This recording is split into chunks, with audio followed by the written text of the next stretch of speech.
તો રાજ્યમાં કેટલાક વિસ્તારોમાં માવઠાની આગાહી કરવામાં આવી છે, ત્યારે ફેબ્રુઆરીમાં કમોસમી વરસાદની શક્યતાઓ જોવામાં આવી રહી છે. સૌરાષ્ટ્ર અને કચ્છમાં છૂટોછવાયો વરસાદ પડી શકે છે, ત્યારે સાયક્લોનિક સર્ક્યુલેશનના કારણે થઈને માવઠાની પણ અસર રહી શકે છે.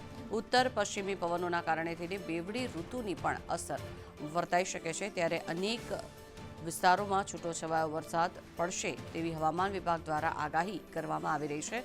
આ ભર શિયાળામાં અત્યારે કમોસમી વરસાદની શક્યતાઓ જોવામાં આવી રહી છે. સાયક્લોનિક સર્ક્યુલેશનના કારણે થઈને માવઠાની અસર થાય તેવી સંભાવનાઓ વ્યક્ત કરવામાં આવી રહી છે. સાથે જ ઉત્તર પશ્ચિમી પવનોને કારણે થઈને બેવડી ઋતુની પણ અસર વર્તાઈ શકે છે. જેમ વહેલી સવારે અને મોડી રાત્રે ઠંડીનો ચમકારો રહેતો હોય છે, પરંતુ દિવસ દરમિયાન ક્યાંક ને ક્યાંક ગરમીનો અહેસાસ પણ થતો હોય છે, જેને લઈને આ બેવડી ઋતુના કારણે થઈને રોગચાળા પર પણ તેની અસર પડી શકે છે. હાલ જે રીતે હવામાન વિભાગ દ્વારા આગાહી કરવામાં આવી છે, રાજ્યમાં કેટલાક વિસ્તારોમાં કમોસમી વરસાદની શક્યતાઓ જોવામાં આવી રહી છે.